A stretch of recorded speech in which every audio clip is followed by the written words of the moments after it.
ముందుగా దేవుని సేవకులకు వందనములు, అలాగే ఇక్కడ లేకపోయినా మీరమ్మ గారికి కూడా వందనాలు. మరి మా పిలుపుని అందుకొని ఇక్కడికి వచ్చిన ప్రతి సంఘ బిడ్డకి కూడా నా వందనములు. ఎందుకంటే మొదట మమ్మల్ని క్షమించమని అడగాలి. ఎందుకంటే నా తల్లి కానీ నేను కానీ కుటుంబంలో మీరు ఎన్నో కూటములు పెట్టుకుంటారు, కానీ మేము మా పరిస్థితులు పెట్టో సమయానుకూలమైన పెట్టో మేము రాలేము. కానీ మా పిలుపు ఎప్పుడు మీరు విన్నా పిలవకుండా ముందుగా వచ్చి సంఘంగా కూడుకుంటున్నారు. మాకు అదే గొప్ప భాగ్యం. మరి చెప్పినది ఏమంటే, మా అమ్మ చెప్పినట్లుగా మా తండ్రి గురించి ఎన్నో విషయాలు చెప్పింది. కానీ మా అమ్మ నేను చెప్తే మా అమ్మకి తెలుసు మా నాన్న మారు మనసు ఎలా పొందారనేది. మా అమ్మని లక్షవారం ఉదయమే బాప్తిసానికి పంపించేశారు. నేనైతే మా పెదనాన్న కుటుంబం అప్పటికి మాకు విరోధమైన నాన్నగారిని పెట్టి అప్పుడు కలిశారు. నేను ఒక్కరిదాన్నే ఉండేదాన్ని నాన్న దగ్గర, ఎందుకంటే పిల్లలందరూ స్కూల్కి వెళ్ళిపోయేవారు.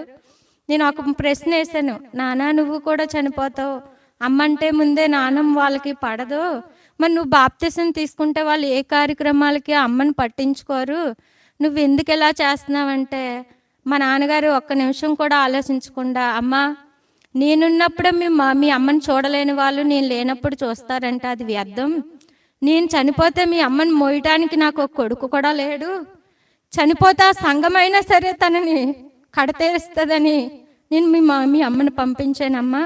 మీ పెదనాళ్ళందరూ కూడా ఇది ఒక లోకనాటని నటిస్తున్నారు, నా ప్రాణం పోయేంత వరకు ఈ గుమ్మం తొక్కుతారు, తర్వాత వీళ్ళు ఎవరో రారు, కాబట్టి మిమ్మల్ని మీ దేవుడు చూసుకుంటాడని మేమిద్దరం మాట్లాడుకున్న అరగంటలో సేవకులు వచ్చారు. సత్యవన్న అనేసి మా అమ్మకి బాప్తిసం ఇచ్చిన తర్వాత, మరి రమణ గారు మీకు ఇన్ని రోజుల్లోనే మీకు ఏ వాక్యం మీకు మనసుకు నచ్చింది, మారు మనసు కలిగారని అడిగినప్పుడు ఆ వాక్యం చెప్పారు. తండ్రి లేని వారికి తండ్రిగా ఉంటాను, ఎదవరాలి పక్షాన్ని న్యాయకర్తగా ఉంటానని అన్నారు కదా బాబు. మీరు ఎన్నో మాటలు చెప్పారు కానీ నాకు అవి ఏవి మనసుకు పట్టలేదు.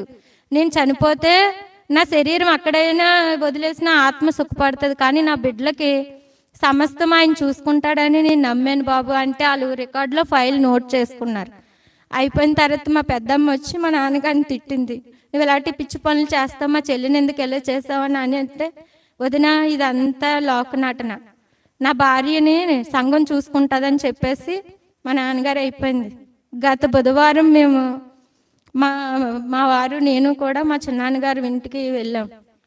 వెళ్తే మా చిన్నాన్న ఒక మాట చెప్పాడు, అమ్మా మా పెదనాన్నగారి పిల్లలు అమెరికాలో సెటిల్ అయ్యారు సాఫ్ట్వేర్గా, ఇద్దరు కూడా వాళ్ళ తండ్రికి బాగోలేనప్పుడు కూడా వారు రాలేదని మా చిన్నాన్న ఎంతగానో ఎప్పుడు ఫ్రీగా మాట్లాడేవారు కాదు. మా నాన్న చనిపోయిన తర్వాత నేను 2 బిడ్డలు తల్లినయ్యాను, నా తర్వాత వాళ్ళు కూడా 2 బిడ్డలు తల్లి అయ్యారు, నలుగురు కూడా.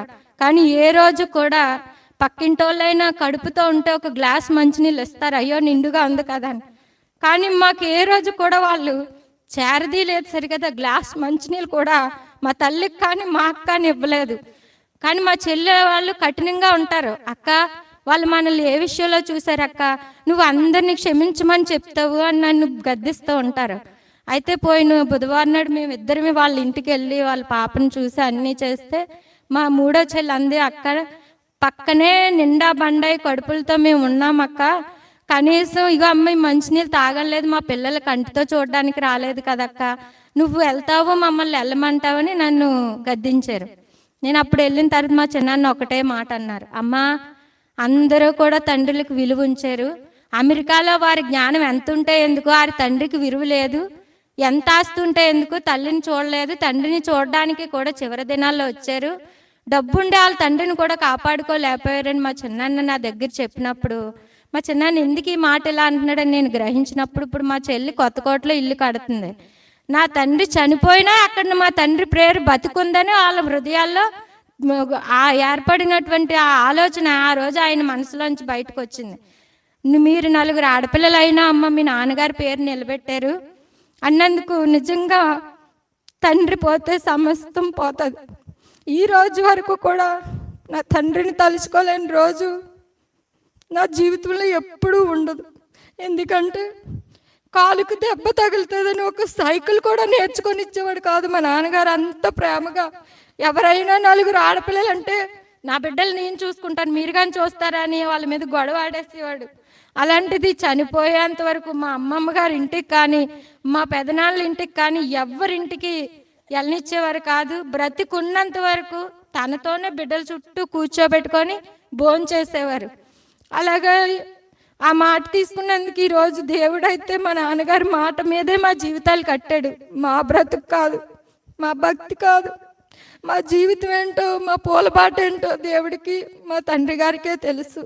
అలా మా చిన్నాన్ని అన్నప్పుడు అప్పటి నుంచి నేను ఆలోచించుకుంటున్నాను, ప్రభువా మా నాన్నకి మేమేమిచ్చాం? మా నీతి, మా నడక, మా విధి అయితే కదా ఆయనకి ఇంత పేరు తెచ్చింది. తండ్రి ఉండి దారి తప్పిపోయిన వాళ్ళు ఎంతోమంది ఉన్నారు, తల్లుండి దారి తప్పిపోయిన వాళ్ళు ఎంతోమంది ఉన్నారు, అన్నదమ్ములుండి కూడా దారి తప్పిన వాళ్ళు ఉన్నారు. కానీ నా తల్లి కానీ మేము కానీ ఆయన పేరు చెడిపోకూడదని సమస్తమును కూడా ఆయన కీర్తి తెచ్చాం కదా, మా చిన్నబాబులు పొగిడేంత స్థితిలో మేము బ్రతికాం కదా అని ఆ రోజు వచ్చిన దగ్గర నుంచి ఈ రోజు వరకు కూడా నేను ఎంతో సంతోషపడ్డాను. కానీ ఈరోజు ఈ కూటమిలో పెడతామని నిన్న 4 గంటల వరకు కూడా మా గృహంలో కానీ మా ఆలోచనలో కానీ లేదు. అమ్మొచ్చి ఇలా అనగానే వెంటనే అన్నయ్యకి ఫోన్ చేశాను. చేసినప్పుడు ఇందాక కూడా అమ్మ నువ్వే మాట్లాడు అన్నయ్యతో అంది. కానీ తనే లేచి అంత విధిగా సాక్ష్యం చెప్పిందంటే అది దేవుడు ప్రేరేపణని నేను సంతోషించాను. మరి చిన్న సాక్ష్యం దేవుడు దీవించును కాక అని